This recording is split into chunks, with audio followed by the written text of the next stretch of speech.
Welcome to భూలోక స్వర్గం. ఈరోజు వీడియోలో నేను అరటి మొక్క కొట్టేస్తాం కదా కాయలు కోసుకున్నాక, ఆ చెట్టుని మనం ఎరువు కింద ఎలా ఉపయోగించుకోవచ్చు అనేది చెప్తాను. అలాగే ఆ మొక్క నుంచి మనం నీళ్ళు ఎలా కలెక్ట్ చేసుకోవచ్చు అనేది చెప్తాను. ఈ నీళ్ళు అయితే కిడ్నీ స్టోన్స్కి, షుగర్కి చాలా మంచిది. అయితే వీడియోని స్టార్ట్ చేసే ముందు ఇప్పటివరకు మన ఛానల్కి సబ్స్క్రైబ్ చేసుకోకపోతే తప్పకుండా సబ్స్క్రైబ్ చేసుకోండి. అలానే పక్కనే ఉన్న బెల్ ఐకాన్ని ప్రెస్ చేస్తే నేను వీడియోస్ పెట్టిన వెంటనే మీకు తెలుస్తాయి. అండ్ ఈ వీడియో చూసాక ఈ వీడియో మీకు నచ్చింది అనుకోండి, మర్చిపోకుండా ఒక లైక్ చేయండి. అయితే ఫస్ట్ అరటి చెట్టు నుంచి ఈ వాటర్ని ఎలా కలెక్ట్ చేయాలో చూద్దాము. ఫస్ట్ ఇలా కొట్టేసిన అరటి మొదలు ఉంటుంది కదా, దీనికి మధ్యలో కన్నం చేసుకోవాలన్నమాట. నేనైతే ఒక గరిటెలో తీసుకొని చేస్తున్నాను. లేదంటే మీరు ఏదన్నా ఒక కత్తితో అన్నా చేయొచ్చు, కానీ నాకు అవ్వలేదు కత్తితో చేయడానికి, అందుకనేసి ఇలా చేస్తున్నాను. చాలా గట్టిగా ఉంది.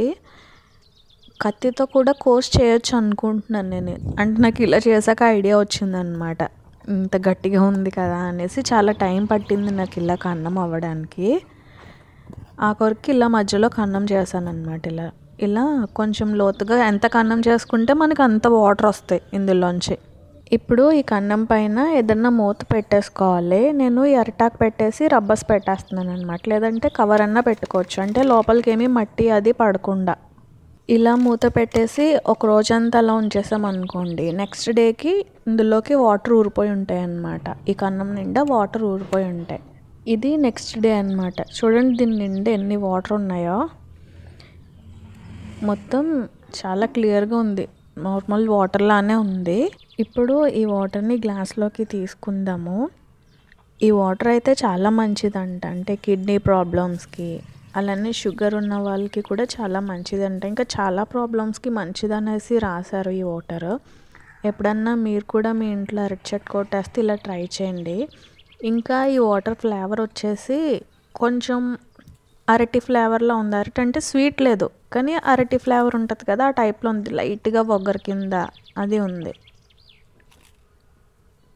ఇప్పుడు నీళ్లు కలెక్ట్ చేసుకున్నాం కదా, ఇప్పుడు కొట్టేసిన అరటి మొక్కతో మొక్కలకి ఫర్టిలైజర్ ఎలా చేయాలో చూద్దాము.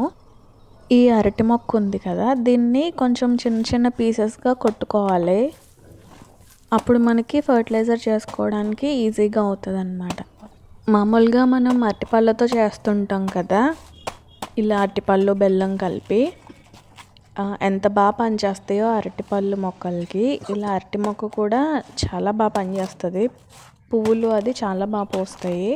అండ్ పూత రాలిపోతూ ఉంటుంది చూసారా, ఆ సమస్య కూడా చాలా బాగా పనిచేస్తుంది. దీంతో తయారు చేసిన ఫర్టిలైజర్ ఇస్తే పూత రాలిపోవడం కూడా ఆగుతుంది అన్నమాట మొక్కల్లో. దీంతో ఫర్టిలైజర్ చేసుకోవడం ఈజీయే, కానీ ఈ ముక్కలు కొట్టుకోవడమే కష్టం. ఇంత పెద్ద చెట్టుని చిన్న ముక్కల కింద నరకడం కష్టం కదా, బాగా చిన్న ముక్కలు. అందుకనేసి ఫస్ట్ కొంచెం చిన్న ముక్కల కింద కట్ చేసి ఆ తర్వాత దీన్ని ఇంకా చిన్న ముక్కల కింద కట్ చేద్దామనేసి ఇలాగా కొంచెం చిన్న సైజ్ బ్లాక్స్ కింద కట్ చేస్తున్నాను అన్నమాట.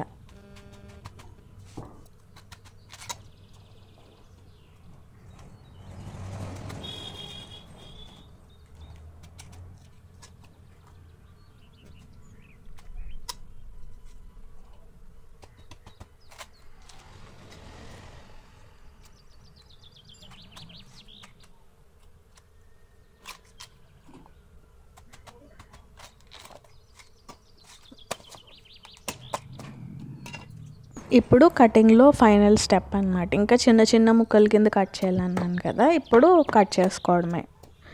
ఎందుకంటే ఒకేసారి పెద్ద చెట్టుని ఇలా చిన్న చిన్న ముక్కల కింద కట్ చేయలేం కదా, అందుకనేసి ఇలా కొంచెం చిన్న పీసెస్ కింద కట్ చేస్తే ఇప్పుడు ఇలా కటింగ్ అయిపోతుంది అన్నమాట ఈజీగా. మీరు కట్ చేసేటప్పుడు జాగ్రత్తగా కట్ చేసుకోండి. నాకు కొంచెం అలవాటు కాబట్టి నా చేతులకి ఏం అవ్వలేదు, లాస్ట్ వరకు కూడా ఏం అవ్వలేదు. మీరు కంగారు పడకండి నా వేళ్ళకి ఏమన్నా అయిందా అని. కానీ మీరు మాత్రం జాగ్రత్తగా కట్ చేసుకోండి, వేలు అది కట్ అవ్వకుండా.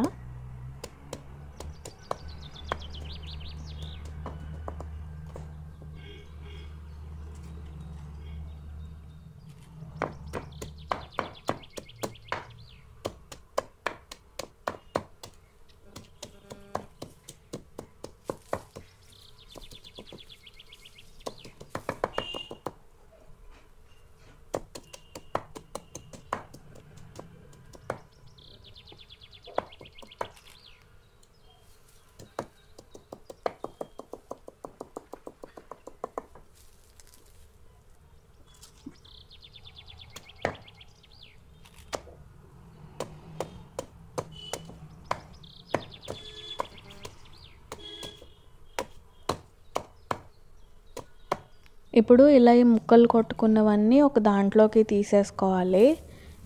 ఇలా చిన్న చిన్న పీసెస్ కింద కట్ చేసాం కదా, అది మరీ చిన్నగా అవ్వకపోయినా పర్వాలేదు, కానీ చిన్నగా అయితే మంచిది, త్వరగా బ్రేక్ డౌన్ అయిపోతాయి.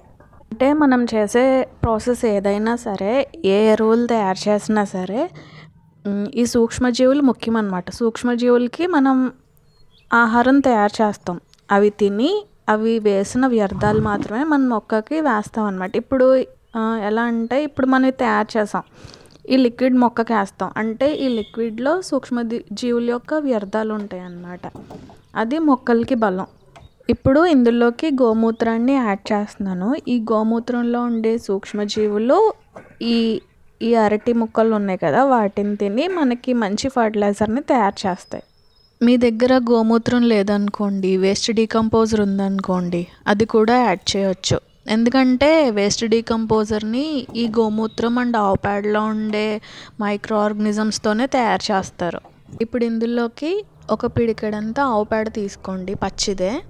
ఒకవేళ పచ్చిది లేకపోతే ఎండిపోయిన ఆవు పేడ కన్నా తీసుకోవచ్చు, కాకపోతే ఎక్కువ యాడ్ చేయొద్దు. చూసారు కదా నేను ఎంత తీసుకున్నాను, ఒక పిడికెడు తీసుకున్నాను, అంతే తీసుకోవాలి. ఇప్పుడు ఇందులోకి నీళ్ళు యాడ్ చేస్తాను. నీళ్ళు వేసాక బియ్యం కడిగిన నీళ్ళు ఒక వారం రోజులు పక్కన పెట్టేసి అది ఇందులోకి వేస్తున్నాను అన్నమాట. ఒక గ్లాసుడు వేస్తున్నాను, ఎంత క్వాంటిటీ అన్నా తీసుకోవచ్చు, పర్వాలేదు.